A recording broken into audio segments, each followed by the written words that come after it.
Good evening, everybody, and welcome to another edition of Inside the Pigskin. Boy, we got a great show tonight, and I'll tell you what, we also have a great addition. A guy that was on this show for a while, took a little bit of a break, and now we've got him back, and he's going to be writing the forward of my next book when I get around to do it. His name is Steve Balistreri. Welcome back to the big show. Thanks for inviting me back. Man, I leave for 2 minutes. You got this great new intro thing going on. It's like, you guys are you're happening. We're trying to graduate a little bit. Why don't you let the audience know who you represent? I know you cover the Patriots, but, for those individuals watching for the first time, as well as your new teammates, including one old one now.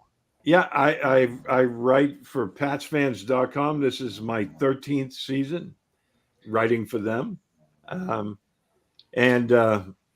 it's been quite the ride for me. I mean, we went through all the good years, and now we're taking a step back, a big step back. Yeah, he's the guy that had to deal with the Belichick one-liners, or now the guys in the media. Isn't that amazing? He's one of us. Scary thought. But yeah, the Belichick years were actually fun for me. I enjoyed trying to read the tea leaves, and some of his one-liners, they used to crack me up. I can only imagine. But by the way, hello, Daniel Berry, Sports Highlights. Welcome back to the big show here. Steve is back. All right, let's go over the topics, and I'll introduce the rest of the crew. We're going to talk about Malik Willis. A few of these people thought I was wrong when I thought he'd be a good addition to the Packers. So I figure I'll revisit this one. Not that I know a lot about football, but I'm not ignorant about it either. We're going to talk about Brett Favre. Unfortunate news about him today. We're going to talk about a game, the Miami Hurricanes. Again, Xavier Restrepo and Cam Ward have a nice little clip that we're going to play for you. In addition to Andy Dalton, Bryce Young, Miami Dolphins quarterback situation, because it is rough. And we're going to talk about the United Football League and Coach Bono. We get to go back to Florida State, don't we? Our favorite Florida State guy. If you've never heard a rant before from a guy like this, guess what? If there's a good Florida State rant, I'm going to make sure Coach Bono entertains you by saying what he thinks. And let me tell you, he's come a long way in the broadcasting business, a far cry from the coaching business, away from his days with the Rams. He's gone to the dark side now. Yeah, I truly have come to the dark side. Yeah, he's made a lot of progress, Steve. Let me tell you, this guy. So, all right, to the left of me, Bo Crouch. Football Talk with Bo is back. Thanks for having me on, guys. You're welcome. Mel Farr Jr. What's going on, folks? Us. Coach Bono. Good to see everybody. Good to see you, too. All right, let's get right to it. We're going to revisit the Malik Willis situation. He's now 2-0 in place of Jordan Love. Coach Matt LaFleur says, I cannot articulate the job he's done in a short period of time. People can't fathom that. I promise you. So here's the thing. Let's talk about the tail of the tape when we talk about Malik Willis compared to Will Levis. For Malik Willis, he got 275 yards, 2 touchdowns, and no turnovers. Okay. Quarterback rating of 120.9, and of course a win. Okay. Tail of the tape with them. Let's go to Will Levis. Total yards 272. Total touchdowns 2. No problem. Turnovers 3. That is a problem. Quarterback rating 92.8. And guess what? He lost. So, Coach, I remember that you weren't so excited about this move when I talked about it. Were you? What do you think about it now?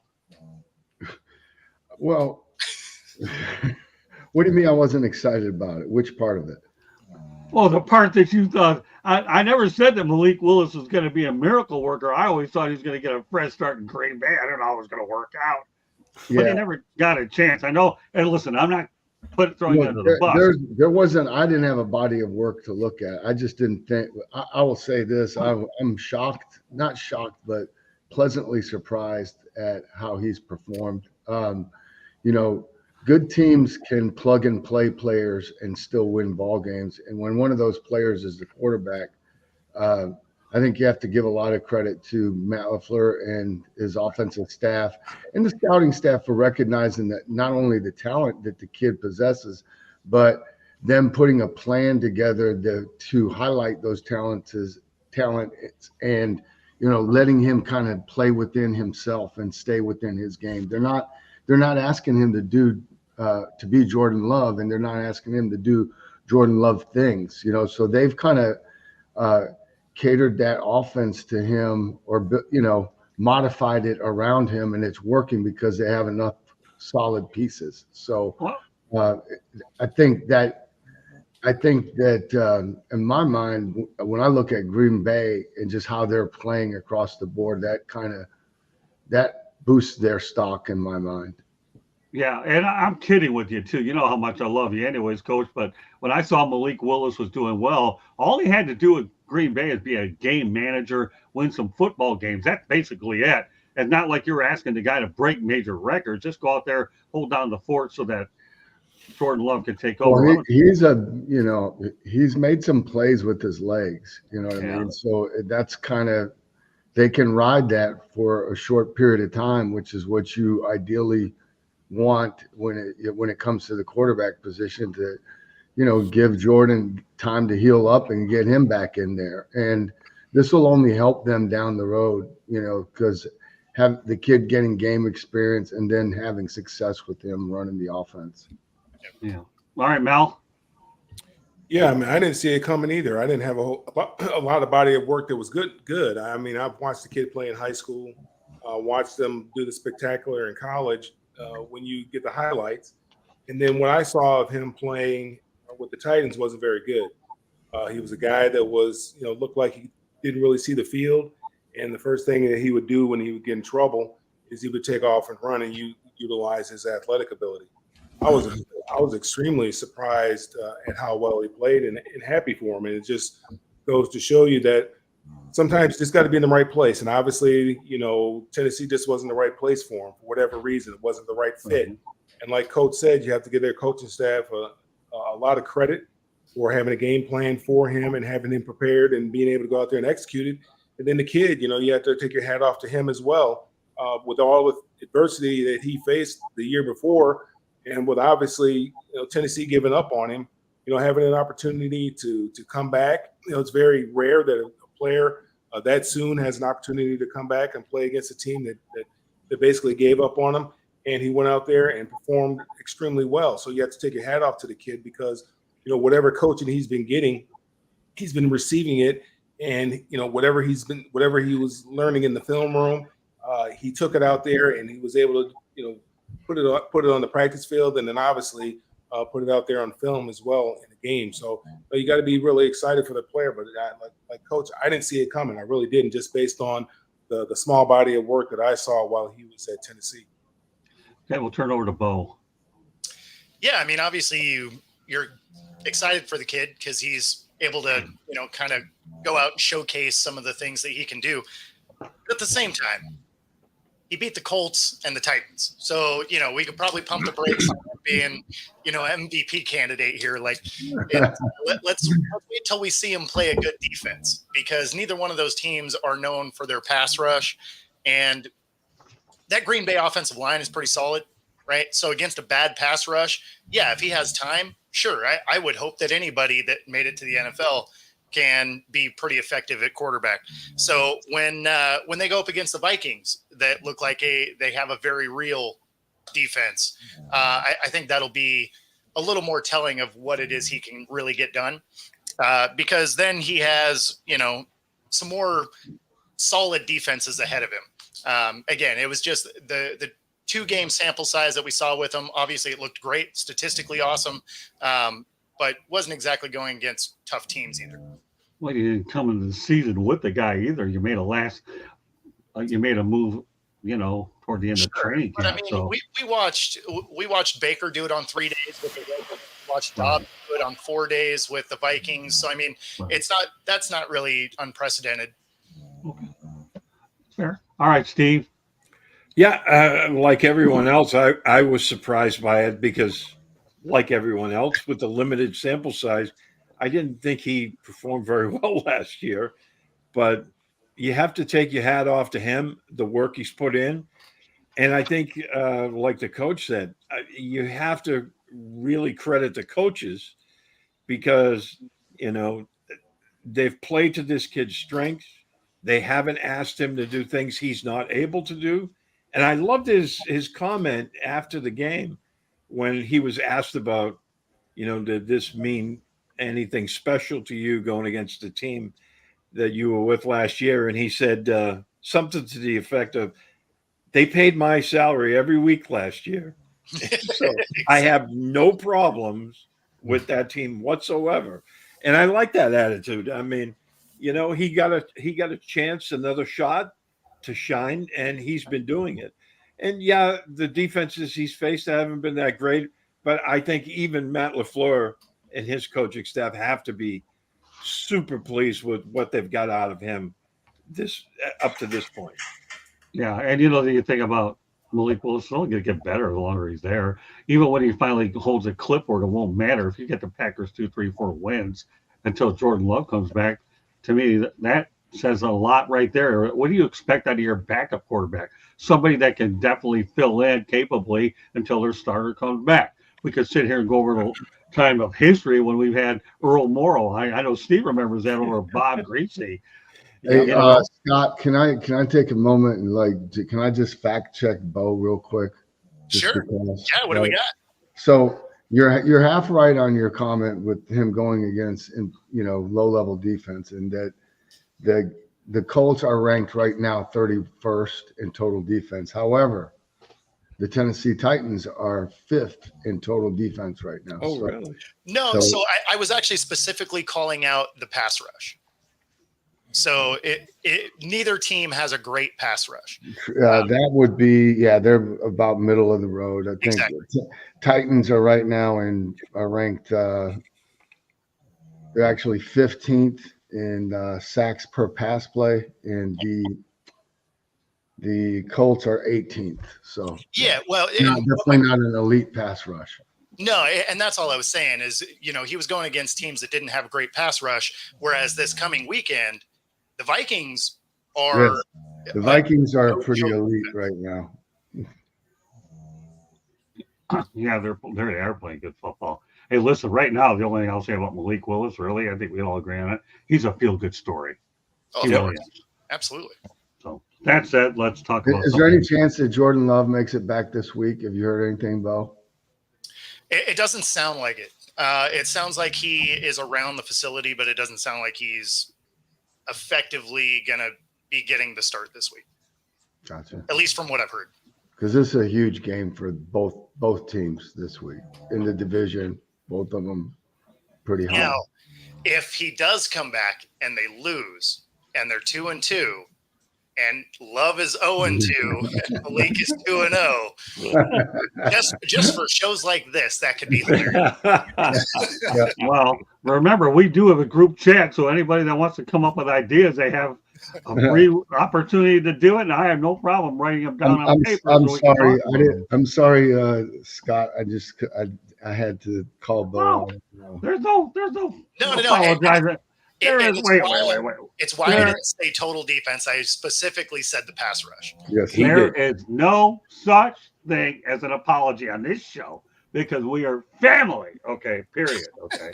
So, as John Wayne once said, okay, don't apologize. It's a sign of weakness. There you go. All right, see. But and no, I mean, if I get something wrong, I want to know, obviously. Yeah, listen, I'll own it too. I don't care. I'll own it too. But now, who's the only one that I won't own it to? Okay, was it Dan Marino? Who was the other one that I blew a gasket? I mean, that one was Herm Edwards. That was a little over Herm the top. Edwards. Herman Edwards. There you go. Yes. That gets me set off here right now. Herman Edwards. I can't stand this guy. That's what gets me going. And in both cases, it's a little over the top, I think. like neither one of those guys are that bad.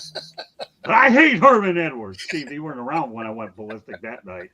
No, I didn't know you felt that way about Herman. Oh, yeah, we play to win the game. Yeah, give me a break, sick them head. He never even knew that Chuck Hughes died on the field, and that never heard of such a thing. And then I'll tell you what, not only did we play to win the game, I played to roast this clown.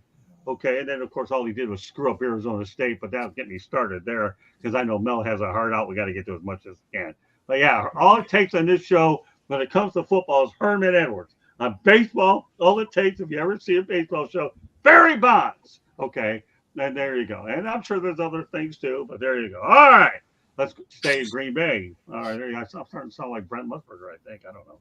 Here's my idol going up though. Unfortunate news today that we found out about. Brett Favre, 54, has been diagnosed with Parkinson's disease. Ouch. All right, Steve, what are your thoughts about Brett Favre? Yeah, I mean, just forgetting about his issues of the past few years, you hate seeing that.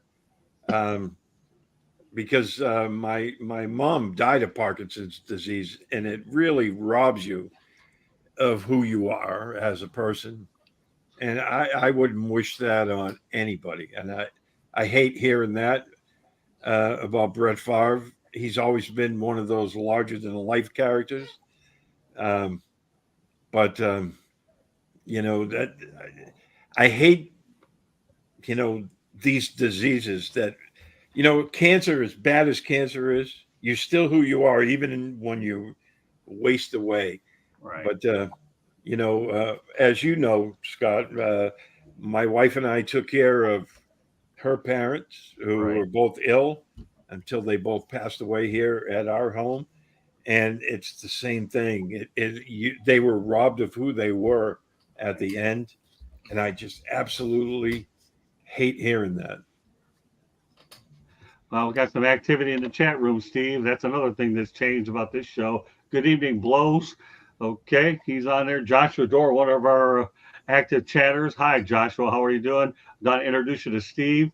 Tanya Scotisi. Let me tell you something about this woman here. She's a real big LinkedIn individual. She's going to be on a future edition of the Motor City Mad Mouse show, and she lives on LinkedIn, and she's obviously works in the funeral business and teaches a class. Tanya is one of the most classiest people I have ever seen. She's in my Wednesday networking group. Tanya, thank you so much for coming on. I am so excited that you picked this show to come on because I have the network's best here. I got Bo, I got Steve, I got Coach Bono, and I got Mel. And Joshua Dorr, this is old Steve. Steve don't get any better than this. He's also a military guy. So where was I at? I don't remember what I was saying, but then again, I got We're enough talking people. about Favre. Yeah, Brett Favre. It's going Yeah, good, well, Josh. oh, I'm having a lot. Yeah, everything's going great. Look at that. Unbelievable. See, this chat room is a beautiful thing. Yeah, Brett Favre to me is a guy that played in so many consecutive games. So, he owns a record that nobody will ever break. I've always thought Brett Favre was one of my all-time favorite quarterbacks, if no for other reason. He played in so many games in a row and he went to work. But and now unfortunately he has this disease. All right, Coach, I'm going to turn it over to you. Yeah, I mean, this one hits home for me because I consider Brett a friend. I mean, I had an opportunity to work with him for 3 years in Green Bay. And, the first thing that kind of pops into my mind is, how much did football, if it did, and if it does, how much does that have an effect on the generation or acceleration of that disease? So I mean, we know that the league's done a lot to protect players in general. We've done a lot to protect the quarterbacks, but Brett wasn't the beneficiary of a lot of those rules. I mean, he played when those guys were, they were fair game, anything and everything goes, and guys that played in that era and played that position, and especially him, for someone to play for as long as he did and not ever miss a game. He did. It's not like he was immune to it. He took some horrific shots. I saw a few of them. He was just, had the toughness and the makeup and maybe a little bit of luck that it never knocked him out. Kept him from playing a game. But definitely, thoughts and prayers for him. All right, Joshua Dorr has an easy question for you, Bo. One of the easiest ones you're ever going to see. How's it going? Yeah, no, I responded to him when it popped up. Going good, Josh. There's my Parkinson's disease. No, I'm not kidding around about this. Although I have had 2 MRIs relating to my head injuries, and we're going to wait to find out the results. But my first encounter with Parkinson's disease, believe it or not, was when I interviewed all-time heavyweight champion Muhammad Ali. down in North Miami Beach at Allen Park, and I spent a week with the champ. It was unbelievable. It was sad, but you know what? That's when you want to admit that a picture's worth 1,000 words. And I got one with Muhammad with his fist right under my jaw. You would know I had Parkinson's disease. You probably thought my jaw got broken instead. Tanya, my pleasure. You know what? I love this woman. She's a great person in the group. Everybody ever gets to know this lady, you're better because of it. All right, Mel.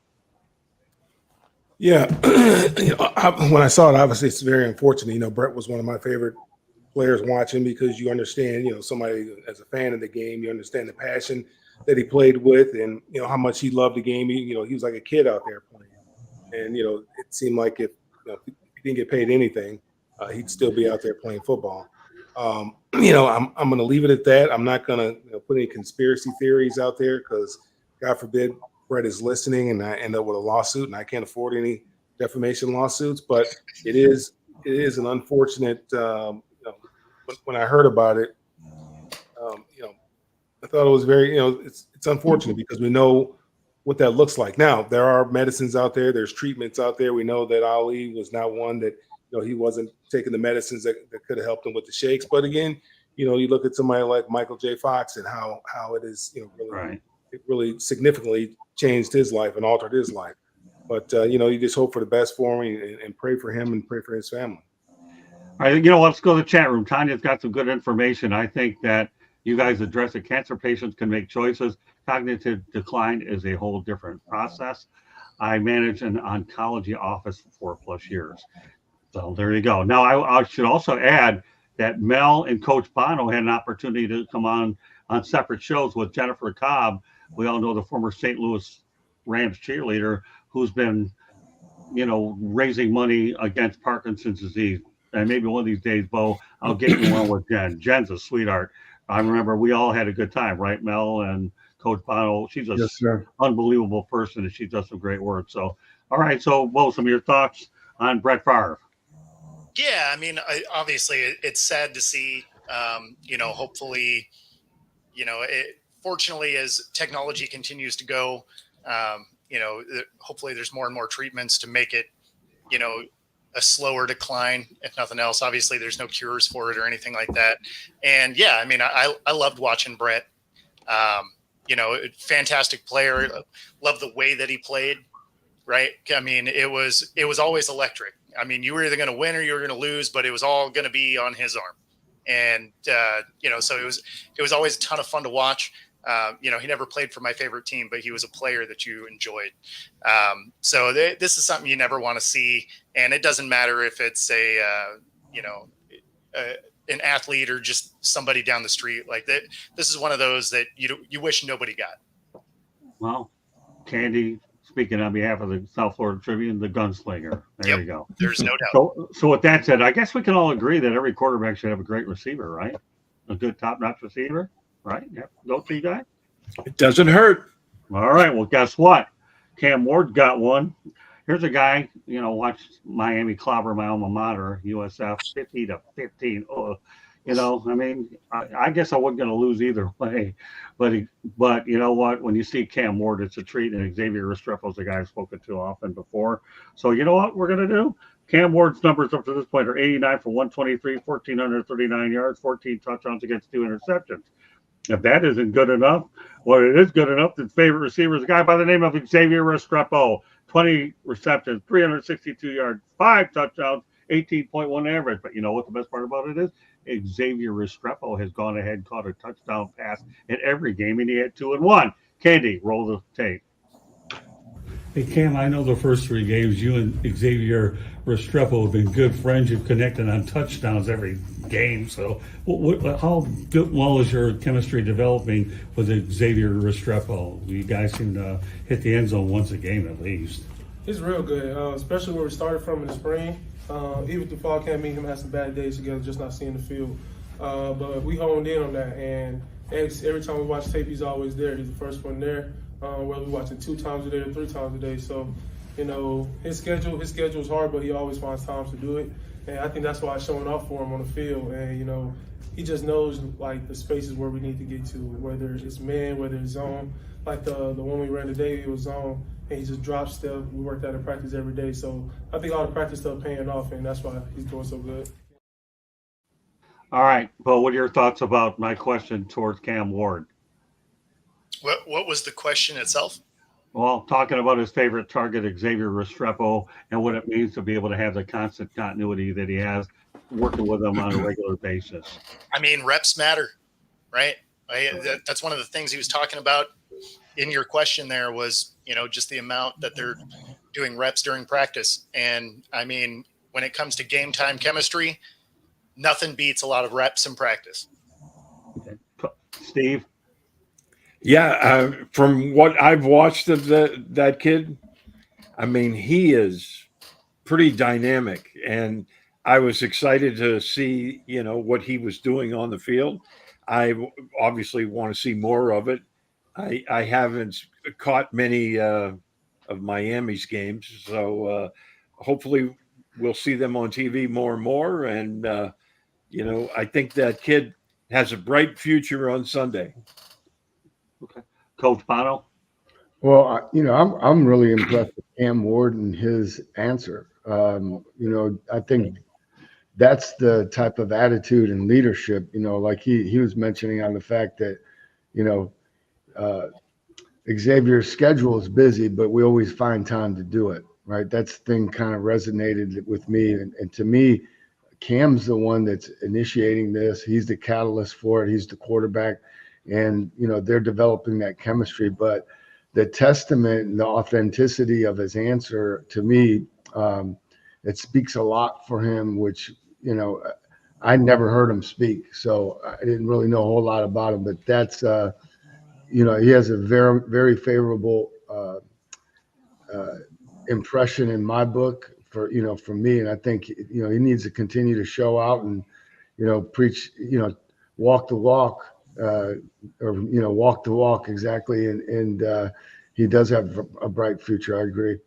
That's what yours truly does on the weekend, along with a photographer, videographer, Candy Epling. All right, Mel, your thoughts about my conversation with Cam Ward? Yeah, I've been impressed with the kid. This is his third stop. I really never, to be honest with you, I never seen him play. I know he was at a small school, Incarnate Word. He transferred to Washington State, and then Right. I think he was like the number one guy in the portal or something like that. Tammy was able to grab him, number one quarterback in the portal. And so I really, I was kind of, 'cause, I like Miami, and I think college football is better when Miami is relevant. And so I was kind of anxious, kind of did some reading up and seeing who this guy is. And yeah, it was nice to hear him speak because I've never heard him speak before. And he gave a very detailed answer, a very well thought out answer. Preparation is key, whether, being able to recognize zone or man and understanding what you see and what to do when you see those types of situations. And I think he did a very good job of explaining that and explaining that process. That has enabled those two to be on the same page. So I thought that was, very, very impressed by the young man. Yeah, Mario Cristobal's done a really nice job being able to manage Cam Ward. I believe on Saturday he was taken out with 4 minutes left. Otherwise, he never got past the third quarter because Miami, for those of you that are seeing us for the first time, the first game that we ended up playing, we ended up beating Florida 41-17.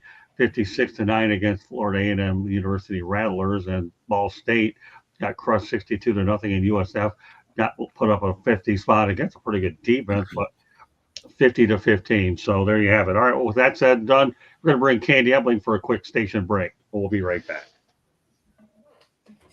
You are listening to the South Florida Tribune YouTube channel. If you see that red subscribe button, hit it, like us, share us with all your friends and family, anybody that would enjoy this. If you like to listen to podcasts, we podcast as well. All of our audio goes to the wherever you get your podcasts. Monday nights, Fire Up Florida, we talk hockey. Then we talk baseball. Tuesday nights, obviously, we're talking football. Wednesday and Thursday nights, Sports Exchange and Fire Up, respectively. You never know what we're going to be talking about. Back in November, we published a book, Lessons from the Microphone, Tuning into the Enduring Wisdom of Visionary Leaders. It is written by your host, Scott Motor City Madmouth Morganroth, and it is available on Amazon, Barnes & Noble, Kindle, Apple, and Google Books. There is a link on our website, www.southfloridatribune.com. There is also a link to our store where you can get merchandise. South Florida Tribune, a hat, a sweatshirt, a t-shirt, whatever you want, go check it out, as well as the whole website. Scott writes for us. I do pictures. Go check it out. Back to you, Scott. Thank you very much, Candy. And of course, if you want to follow us on Twitter /X, you can do so at Tribune South. All right, onwards we go. How many people on this panel probably agreed that Bryce Young shouldn't have started in the first place? Andy Dalton should have. You know, Dave Canales obviously didn't waste any time making that change. And I know the guy that's grinning from here to here is Coach Bono. Coach Bono, have it, my man, because I know you're the one guy that was an advocate that Dalton should have started while Bryce Young sat on the bench. I think a lot of us can agree that I think a rookie quarterback, if at all possible, should sit for 1 year. But you know what? I'm not stealing Coach Bono's thunder. Go ahead, Coach. You know, and look, I think the kid was a really talented college player, and I just, I hate seeing this happen. I mean, this started last year. I mean, there's no reason to think that just by changing the coach that this was going to change. They played him too soon. Doesn't have enough other tools around him, and given the fact that Dalton is winning not because he's a better quarterback, he's a more experienced quarterback. He's been in the fire. I mean, at this stage in his career, if it was up to physical skills, I mean, they're not even close to the same. But it's his experience, his ability to process and make decisions and avoid bad plays. That was good enough to lift them over the top to a win. Hopefully Bryce can sit and learn a little bit, calm down, and come back and hopefully fulfill, make everybody right about him, because I do think he's an outstanding talent. Let's talk about these guys play so early and get ruined. Yeah, no, I'm with you. Let's talk about the tail of the tape a little bit between Dalton and Bryce Young. Dalton's completed 70.3%, and obviously Bryce Young 55.4%. We obviously know that Dalton's 1-0 this year. Bryce over the last 18 starts is 2-16. Dalton had 319 yards. Bryce Young's had 245. 3 touchdowns for Dalton. Unfortunately, Bryce didn't have any turnovers. For Dalton, no turnovers. Bryce Young has 3, and the passer ratings are really large difference. 123.6 for Dalton and 44.1 for Bryce. So there you have the tail of the tape. With that said, Mel, take it from there. I was never really high on Bryce, and I think it kind of, with Andy having the success that he had, there is some stuff around there, and they lost to. I mean, they beat a good football team, right, on Sunday. I mean, the Raiders came in there pretty hot and pretty high. Maybe they're a little overconfident. Maybe they were looking ahead of the schedule. I don't know what they were doing, but they beat the Raiders solidly and decisively. So, remember the Red Rifle. I mean, if I'm not mistaken, he started his rookie year. I think he was a second-round draft pick out of TCU or wherever, Texas Tech, wherever he came from, TCU. And, he was slinging it around the yard. I mean, he's a very talented quarterback. And he didn't have much there in Cincinnati, really. He didn't have a whole lot of help there in Cincinnati, but they had him. And, he's a gunslinger. I mean, that's what he did in college, and that's what he did when he was there in Cincinnati. So there's one thing that we know about him is he can throw the football. And I just think that, it's always good if a quarterback, a high draft pick quarterback can have an opportunity to sit. It's always good. But, the way the draft is, the best players end up one of the worst teams. And they're bad teams for a number of reasons. Organizationally, they're bad. Coaching-wise, they may be bad. And then personnel-wise, they're probably lacking. So there's a number of reasons why they were, why they had the opportunity to pick first. Now, they're probably second guessing themselves as to who they had, who they decided to pick first, because they could have picked anybody. Right. And I thought C.J. Stroud I thought he was the best quarterback. To be honest with you, I like a guy that's a little bit bigger. It's hard for me. The number 1 overall pick. Now, they'll try to say different things. Michael Vick wasn't that big. He was 6 foot, but Michael Vick had and incredible speed. And he did things that we've never seen before.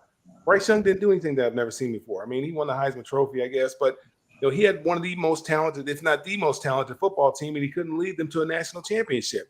And a guy with far less talent was able to do it twice over at Georgia. So I've had, the book has always been as far. I mean, I just never really particularly sold on him as a player. I just didn't see anything that just jumped out at me that says, yeah, this is a franchise quarterback. I think the Panthers, being the organization that they are, they made a bad decision with that pick, and now they're paying for it. Yeah, in a few weeks we're going to revisit that trade too. I just want to get all these quarterbacks in. I'll turn it over to Bo. Yeah, I mean, I didn't like the fit when they drafted him. It was a team that didn't have a lot of weapons. They gave up all those weapons to go get the guy. And, the offensive line wasn't good. Like, there were so many things wrong with that Panthers team. So having a guy that is a little bit of a finesse player isn't a good match. Like, like Mel said, I thought CJ would have been a far better fit there because he's just a bigger guy. And if you're not going to have an offensive line, you need a guy that should be able to take some hits. And the one thing about being undersized is you get to take fewer of them. Like you may survive a few of them, but if you're getting hit by 300-pounders all the time, it's just not going to work out. And I mean, obviously it's unfortunate for the situation to have gone the way it has.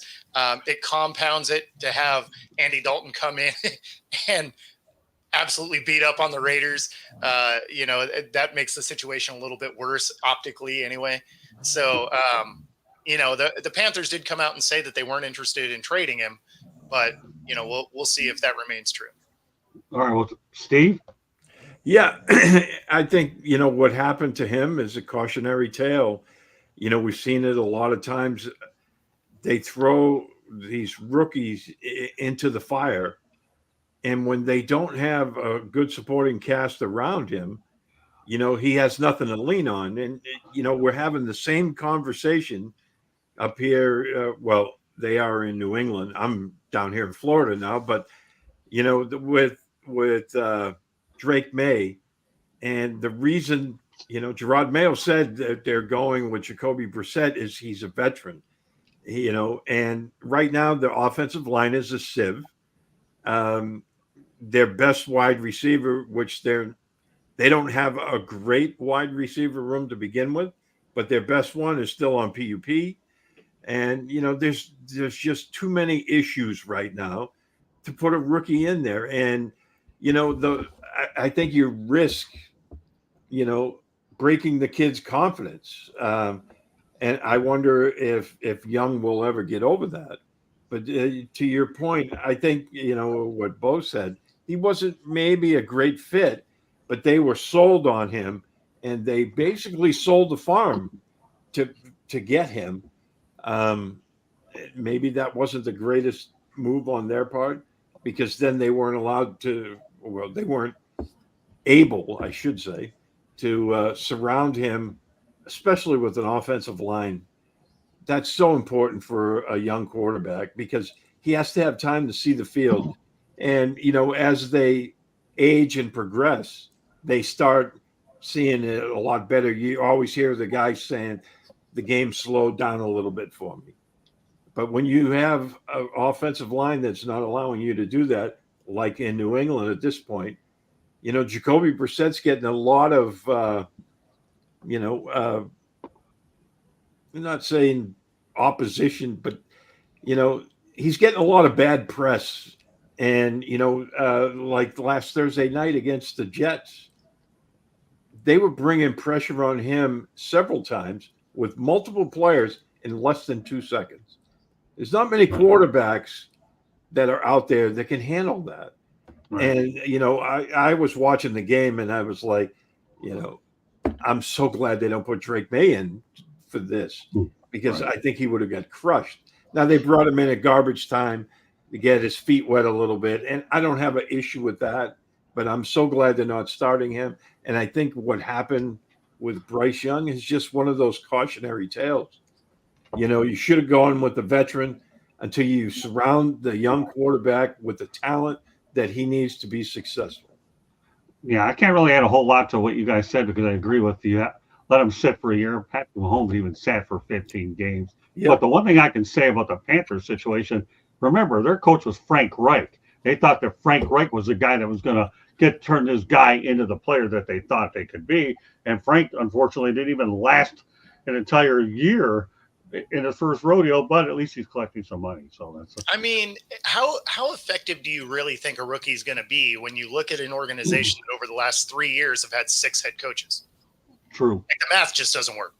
No, it doesn't. And then you had Jim Caldwell as an offensive coach too, and he's had some good success. You had Jim Caldwell, Frank Reich, and unfortunately, at the moment, it looks like Bryce Young's confidence is suffering a little bit. If the Panthers trade him, then they really look worse than they already look now because they gave up the farm to get him.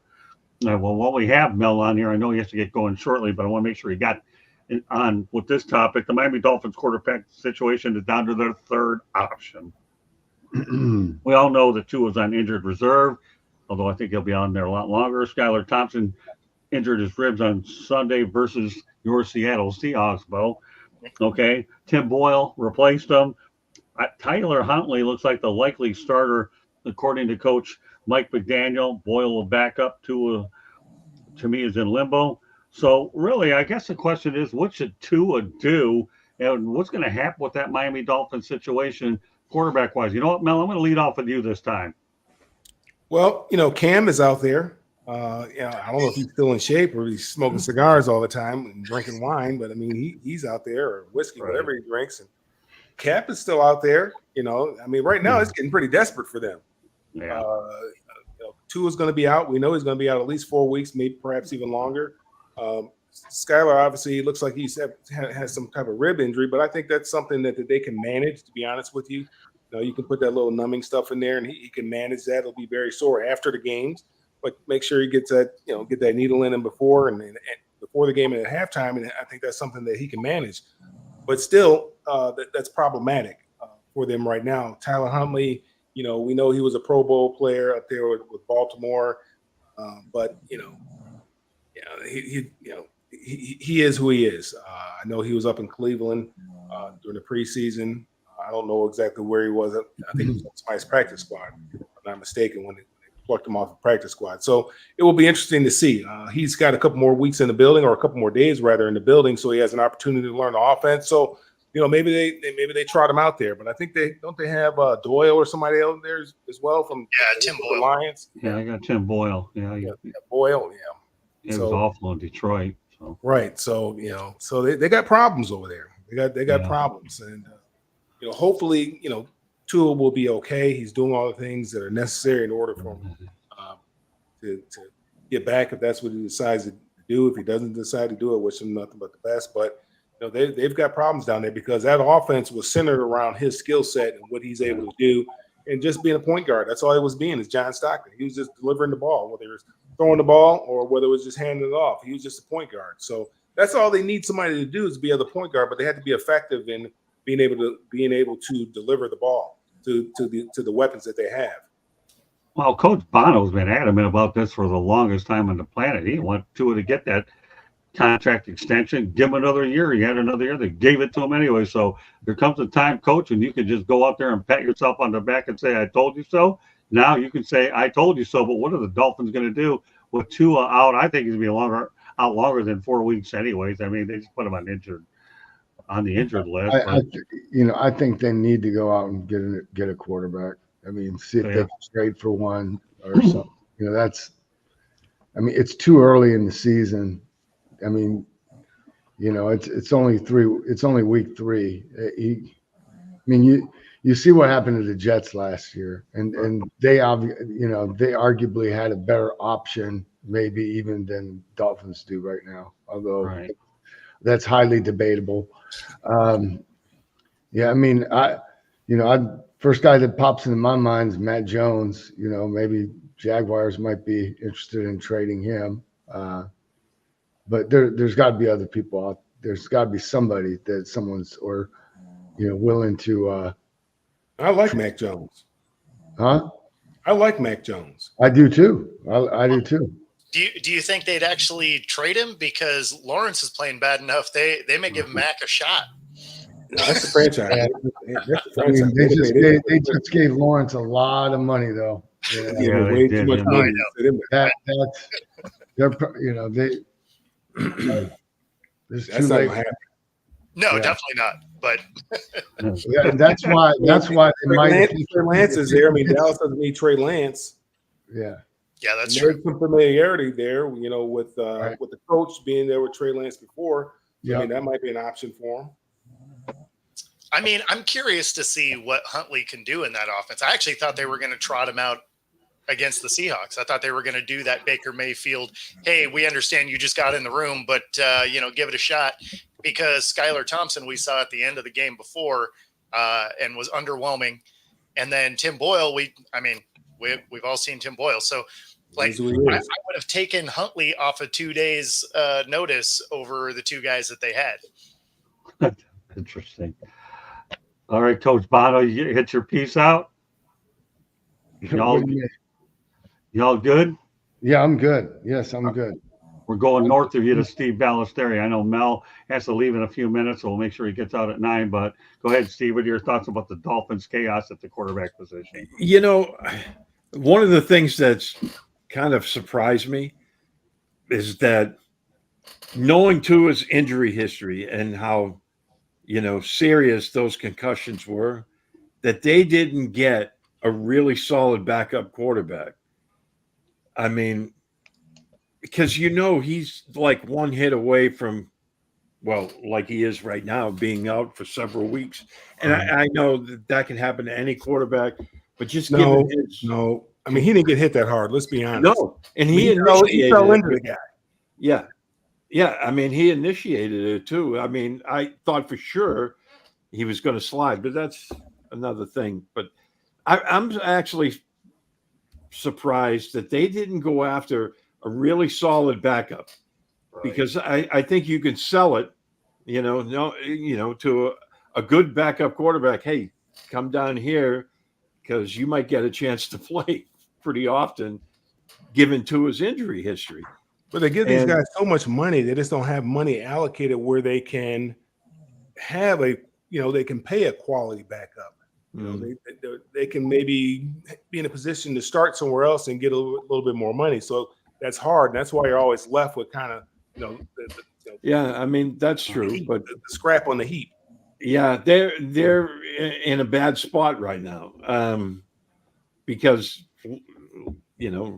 like what was said, they've geared this offense around Tua and his ability. But I think they can adapt if they have a good guy back there. They can adapt that offense because they have some really talented speed guys. And I mean, they don't need a world beater. They just need, as Mel said, they need a point guard to deliver the football. There's no reason why they shouldn't still win a lot of football games with who they got. They just need a decent quarterback in there. I don't think Thompson's the guy even before he got hurt. And as you guys said, Boyle better than I do, but he's not impressive. No, that's putting it lightly. This quarterback situation reminds me of Abbott Costello. Really, who's the quarterback? Who's never mind. Abbott Costello. Everybody in this group here knows who Abbott Costello is. Reality is, I'm not one to give Tua advice about retire or not to retire. He's trying to get medical opinions to see what he can do. But maybe Tua ought to think about what happened with Brett Favre today, because that should be a message to everybody playing that position. And we've talked about it many times. Tua's only had one injury-free season. That's it. Dating back to Alabama, and now once again he's on the show. So we know he's not the most durable guy. We could talk about Ryan Fitzpatrick. Boy, I'll bet they wish they had him back then.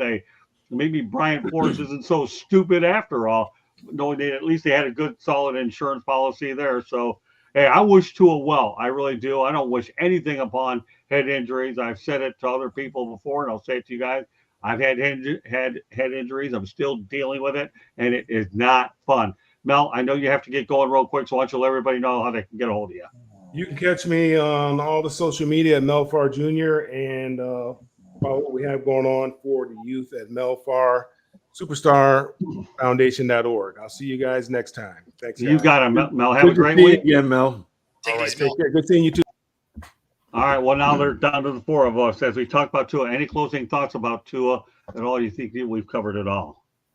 Yeah, Yeah, so I mean, he's a very talented guy, but I mean, and far be it from me to tell a guy what he should do with his life, but Right. I think you want to be able to play with your kids and your grandkids. He's still a young guy, and I don't know. I mean, and I know how it works. That desire burns bright, Right. but I think his family needs to talk to him, and it might be best for him in the long run to step aside.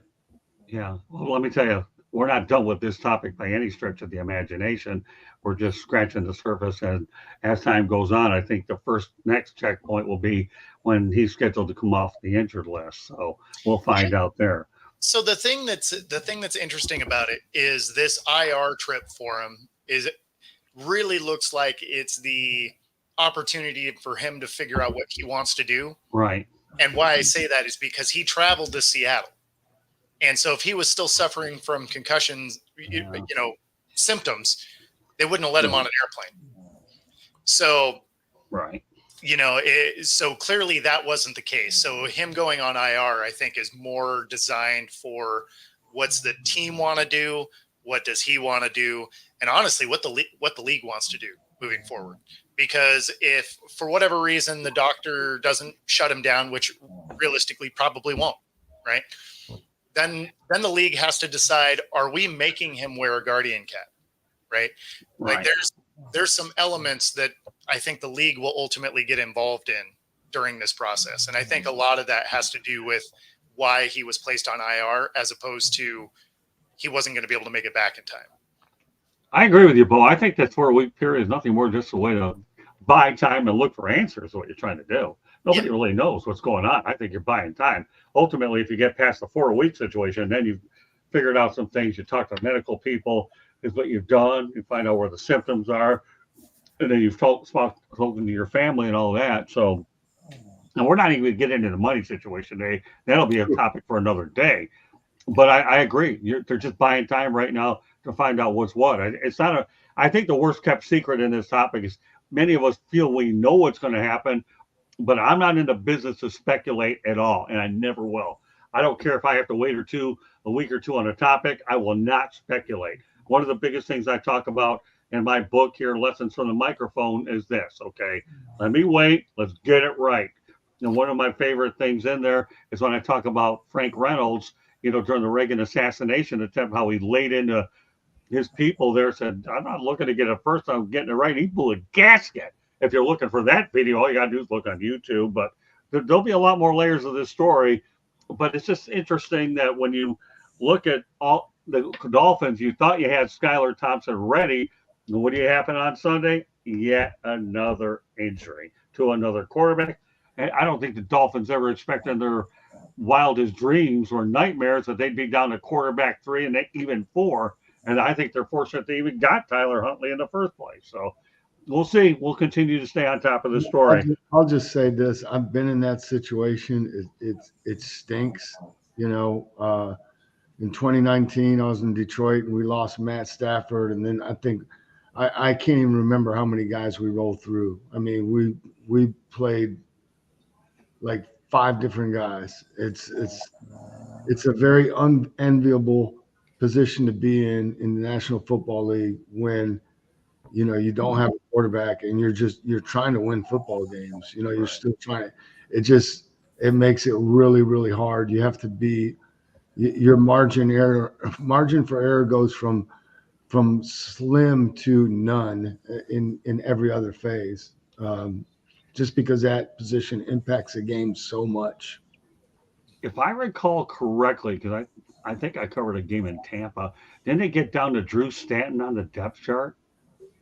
I believe. I don't know. I'll have to look it up, but I think they did. The Lions injury problems circulating Yeah. that position. But yeah, we'll have to figure it out. It's not a big deal. All right, well, let's go on to something a little bit easier, and that's the United Football League. A total of 137 players from the UFL spring football have been on NFL rosters. So, with that said, Steve, what are your thoughts about the United Football League? Is it doing its job? I think that speaks for itself, right? I mean, Right. you got all these guys, that some of them had maybe a short career in the NFL, a Right. cup of coffee up there. But the fact that the league is churning out these guys who are on rosters now, I think that's great for the NFL, and it's great for the players because they can show that maybe they weren't in a right fit the first time they had a shot at something, and now they're able to show what they got. And I think NFL teams seem much more welcoming to these guys than maybe they were, a generation ago when they had different leagues. Yeah, I think the best thing that happened was when the USFL and the XFL did merge and they have two separate conferences to keep all the talent together. But Coach Bono, obviously, you see what the league has done. 137 guys got more reps, didn't they? And now we see the number. And that's really what it boils down to. You talk in scouting, you always talk about, or even coaching, anytime you're evaluating players, you talk about making evidence-based decisions. What do you see on tape? And so anytime a player has opportunity to add to his playing resume, which his resume is his game tape, then that can only help the player, and it helps everybody. It helps those scouts who are trying to, project. Right? It's still not the NFL, but it's a step closer to the NFL than maybe college football. Especially, no one's saying that the Power Fives or the Southeast Conference has the corners the market on NFL talent. NFL talent comes from every level of football. So it is remarkable how really truly no stone goes unturned when it comes to scouting.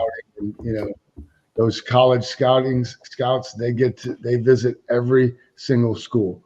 I mean, that has football. They're going to get somebody in the building to get eyes on every potential prospect because you just never know where the next guy's coming from. Well, it's interesting how you say that, Coach, because you know what? Ken Wisenhunt has been hired by the Memphis Showboats as the new head coach, and he'll start next year. I know Ken Wisenhunt is Who left? Who did they get rid of? I can't remember. I just know Ken Wisenhunt's a new guy, and you know what? Ken Wisenhunt is a proven coach in this league. So. Oh yeah, he'll do well in that league. In fact, I think he actually coached the Titans for a period of time. Look, yes, he did. He did. I mean, that league has no shortage of name, Right. recognition. There's a lot of, look at the guys that are coaching in that league. They're all guys that have had success at either in the NFL or major college level. Yeah. Wade Phillips did a good job getting the list there. So, Bo, what do you think about the job the UFL has done? I mean, it's fantastic because, again, there's a lot of guys that probably have the talent to get to the NFL. That college just wasn't quite long enough for them to get enough reps to be to a spot where they can get up there. And the worst thing about football is, when you get to that spot, if you're not ready right then, it's just over. Right. Mm-hmm. So it's a weird way that football ends. And so it's nice for these players to be able to have another way to continue on because, arena leagues don't really get looked at quite the same. Will they get looked at? Sure. But I mean, it's pretty rare. The CFL or any of the European leagues, I mean, again, eyes are on them, but it's not viewed quite the same. So having something domestically that, they can get eyes on easier, it's great for the players. It's great for the teams. Yeah, the CFL. Scott Bo brings up a great point because if you think about it, baseball's got the minor leagues, right? Right. Basketball's got the G League, plus they've got the European leagues, all that stuff. Hockey's Hockey's got a million levels to it, right?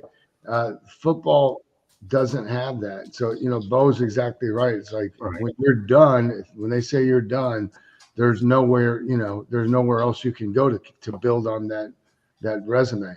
So Yeah, well, there have been so many spring leagues that have tried and failed, but this one's got money behind it between the networks. And one of the things, I worked in the original USFL covering some teams here, and you can't compete with the NFL during the spring, number one, which Donald Trump tried to do, and we'll leave it at that.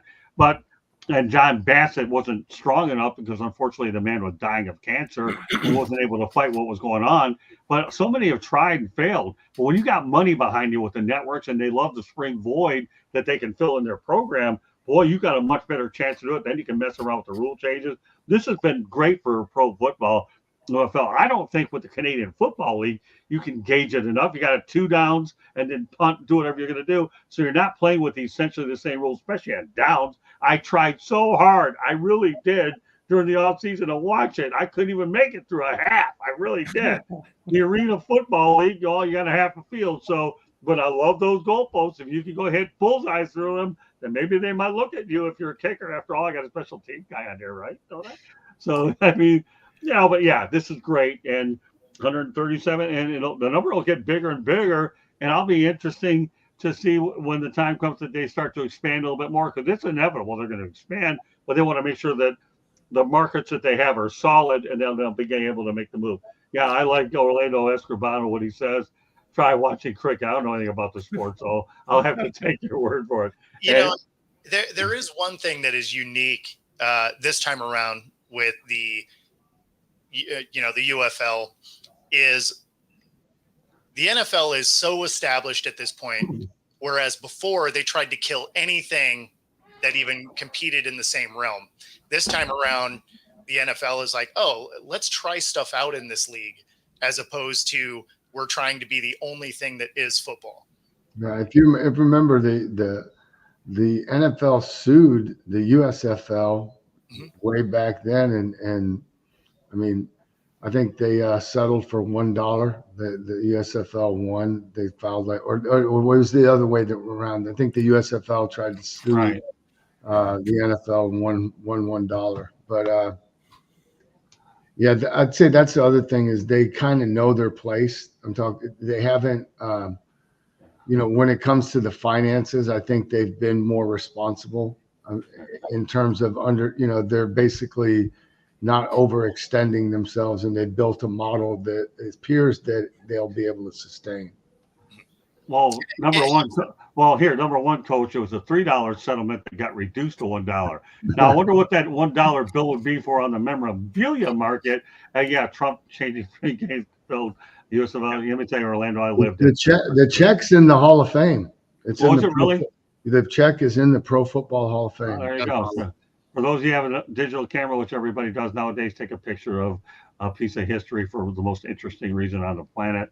I'm not getting into the guy that got involved because I don't want to get hammered in social media everywhere because it's something I should keep my mouth shut about. Steve, and that doesn't happen easy. I know Steve laughs at me every time I attempt to keep my mouth shut. It just isn't easy. Yeah, it doesn't work. No, it doesn't work. Hey, but you know what? The UFL is doing its job. I guess that's the main thing. Well, it's funny because Bo said something that jogged my memory, about players not being ready. And I remember sitting in the room, Belichick talking about, some guys reach their peak in college and some guys don't. And, he said some guys might not be reaching their peak as a player. I'm kind of paraphrasing here, but that's okay. Until a couple of years later. And, he said, we always try to identify guys because there's not much leeway and that might not be ready, but we know we're going to hold on to them and put them on a practice squad because we think this guy's going to develop slower. Right. And, the USFL is helping all the teams with that now because some guys might not have, got a fair shake in college or, their team needed him to play out of position because they were short somewhere else, and it hurt their draft stock. So Excellent point all the way around. Okay. Well, this is the point of the show that Mr. Bono has an opportunity to do a little ranting. And for those Florida State University people that want to listen to Coach Bono, let me set the stage for Coach. Number one, okay, FSU had a 4-game losing streak, okay, and it actually won a game, barely defeated California 14-9. Now, I know Coach Bono is the biggest Florida State University fan on the planet, not. But if you haven't heard him rant before, Steve, I'm setting this guy up to continue to follow up on his Florida State thing if he wants to do it, because he's made himself a folk hero in Tallahassee.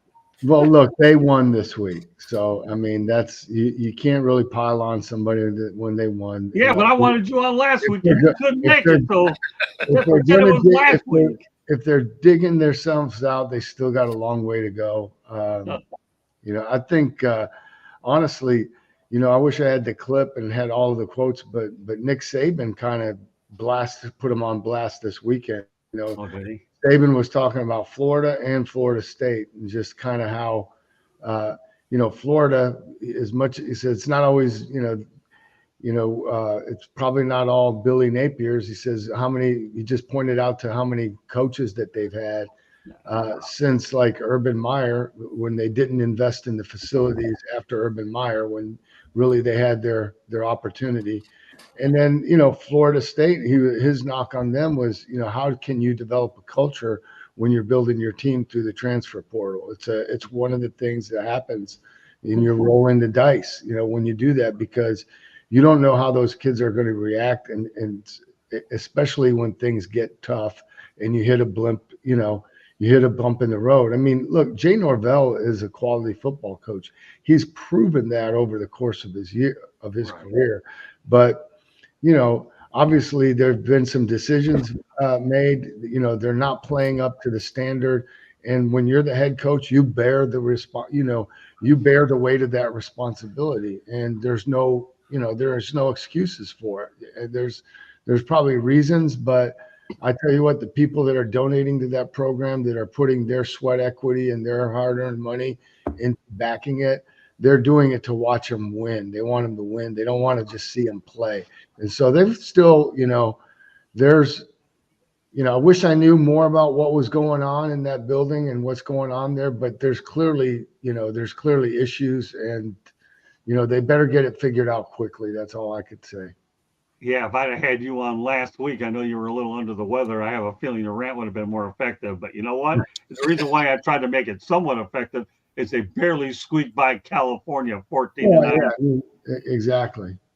So that's okay, Coach. First of all, the one thing I have to tell everybody, Steve, obviously you're back, and Bo and Mel, but everybody's getting so used to Coach Bono. When he first started with this program, was reserved as you can be, but as time goes on over the last year working with us here, this guy becoming more and more open, and he's developed, and now he has a rant. He's developed a group chat with us. This guy is really coming to the other side. I am so proud of Coach Bono. Okay, we still keep it classy, though, don't we, Scott?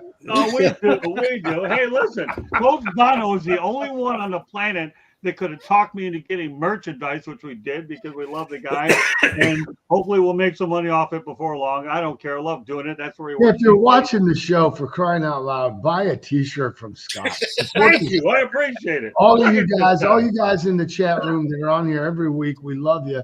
Just, buy a T-shirt, buy a hat, Hey, listen, Coach Bono's becoming a celebrity. I see him getting invited on a lot more shows. He started with us, and he has his own with Bo every Wednesday. What is it, at 4 Eastern time, I think, something like that? Yep. And then, of course, I think he was on some other one with Linda McGrath or whatever that lady was, or somebody. He was on with Mac. Yeah. Yeah. All right. So look at this guy. He's graduated. Here's a guy, folks, that's a cancer survivor. And he's in the book not only because of that, but a lot of other things. And this guy is a motivation to everybody. Steve, I think you and I, we've taken our lumps too, but this guy is an inspiration. So if he tells you to buy some stuff from us, don't argue with us. I'm talking to everybody in the chat room. Please go visit Scott's website, click on the, shop deal. It'll redirect you to his team store and pick something out. It's not overpriced either. And I think I think you're running like a 20% discount right now, if I'm not mistaken. Pretty sure. Oh, Kate will get to that in a moment. Look who's back, my friend Tanya Scope DC. She's been hanging in there all day watching it. Man, wait till I bring her on one of these days. I'm going to bring her on a show with this group here. And if she ever wants to come on with us guys and talk football injuries, we'll bring her on. Tanya's a class act anyway. But what a show tonight. A reunited and reunion of Steve Ballesteri. So, Steve, real quickly before we get ready to wrap this puppy up, what are your thoughts about your return? Has this show changed a little bit? Oh yeah, it's changed. It's evolved, and it's great to be back. We had a bunch of stuff going on, as you were aware of, and things are starting to calm down around here a little bit. So I'm able to get out a little bit more. But it's super to be back. I missed you, my friend. Oh, I missed you, man. Hey, D-Lows, where you bang? UCF is the king of Florida, which you should know. Orlando being as your name is Orlando. Let me tell you, Miami, as far as I'm concerned, I'm not going against my Canes. D-Lows, I got to tell you, I got a thoroughbred with Steve. And, of course, we all know that Coach Bono, Bo, and Mel are thoroughbreds. And Travis Holmes when he does get on here a couple times a month. So we appreciate all the kind words in the chat room. And when I talk about a dream team, I've got it in front of me. I had one that just left at 9. And, of course, another one, Travis Holmes, comes on the alternate weeks. And wherever else we decide to bring in from time to time. Once in a while, we bring on Smoking Jeremy B. But, he's all over. But, he's a character in his own right for sure. So was Travis just ducking us because the Jags are 0-3? Oh, yeah. That's exactly. Well, actually, what I decided to do is I'm going to wait for next week so that he can try to answer to what is going on up there. I think he's still hung over from trying to drown out his sorrows. Yeah, that's fair. Did he get Disney over this weekend? I don't even know. But let me tell you something, folks, and trying to keep it serious for just a moment if I'm capable of doing. Everything we've talked about tonight and everything from Malik Willis to Brett Favre, this is all part of football and part of life is what it is. And 2 of the topics or 3 of them involve injuries as well. But you know what? Let's not lose sight of the fact that football is a very dangerous sport and head injuries are a part of it. Brett Favre, I don't know what else to say. I can say he's my all-time favorite quarterback. I'm happy with Malik Willis. And Tua, all I can say is I wish you well. It's not an easy situation to be in where you're at. So that does it on my end. So, Candy, go ahead and take us home. Okay, you are listening to the South Florida Tribune YouTube channel. If you see that red subscribe button, that means you have not subscribed yet. I do not know why. You should get all notifications when we go live. Monday nights we talk hockey and then we talk baseball. Tuesday nights we talk football. Wednesday and Thursday nights, you got to tune in to find out what we're talking about because you never know. It could be anything from football to basketball to hot dog eating contest. Tune in to find out. We also stream all of our stuff on our podcast. So wherever you get a podcast, you'll be able to catch ours. You can go to our website, www.southfloridatribune.com. Link to our store that Coach Bono so graciously helped us and started to try and advertise for us as well. Go pick out some, I don't know, sweatshirt, t-shirt, baseball cap, you name it. Go pick one out. You can also read Scott's articles, my pictures, all kinds of other interesting things. If you're listening to this show tonight, you like football. So we get the transcripts from the Dolphins, the Jaguars, and the Lions. So go check it out. We also get college football information from the Gators, Florida State, USF, Miami Hurricanes, and FAU. So go check it out. The South Florida Tribune published a book last November called Lessons from the Microphone, Tuning into the Enduring Wisdom of Visionary Leaders. It is written by your host, Scott, the Motor City Madmouth Morganroth. It's available on Amazon, Barnes & Noble, Kindle, Apple, and Google Books. If you want to advertise or sponsor any one of our shows or all of our shows, call Scott 954 304-4941. Back to you, Scott. All right, well done, Candy. As always, with that said, let's go ahead and let everybody know they can almost start off with Bo. Yeah, so you can find me here every Tuesday. Obviously, Coach and I on Wednesdays at 4 Eastern. And you can find me on my channel right there on the screen at Football-Talk. Roku TV 5 days a week. And of course, we have you on Tuesday night. Thankful to do that. All right, Coach Bono, you have the easiest social media, so go ahead. Yep. Find me on LinkedIn. You can find me in maybe your local high school stadium on a Friday night. Otherwise, you can find us here on Tuesdays. And then, as Bo mentioned, with Bo on Coach's Corner on Wednesdays. Thanks for having me. Oh, you're welcome. We love having you guys, Hey, man. Everybody. Candy, we got to work on the link that on the website. We need to make that more prominent. If anybody's watching, you have to look for it. You got to scroll down and click on the link. But we got to get that moved up and more up front and center, Candy. So Okay. so these people are trying to, and you got to unlock. I was trying to post the link to the store in the chat. It wouldn't let me. I don't know why. Okay. Good to know. All right. With that said, Steve, why don't you let everybody know how they can get a hold of you? Once again, we're ecstatic to have you back. Yeah, I'm on LinkedIn, Steve Balestrieri, Facebook, Twitter at SteveB7SFG. I write for PatsFans.com. I do a podcast with Derek Havens. We've been doing it for 13 years. We have a show coming up tomorrow. So, we'll be talking about the nightmare that's coming because the Patriots travel to San Francisco this weekend. And I have the feeling it's going to get ugly early. You think? All right. Well, once again, I want to shout out to everybody in the chat room. Tanya Scotese has been unbelievable tonight. Then again, I get to see her next Wednesday. So, and as well as all the other individuals that were in the chat room, Feather Freebird, Joshua Dora, who was on earlier, and the rest. So, I want to thank everybody's participation in the chat room. This does conclude this edition of Inside the Pigskin on behalf of Mel Farr Jr., Bo Crouch, Coach Bono, Steve Balestrieri. Welcome back. My name is Scott Morgan, Rock Motor City Madmouth. Thank you for joining us on this edition of Inside the Pigskin. We'll be back next Tuesday night. Good night, everybody, and have a great week.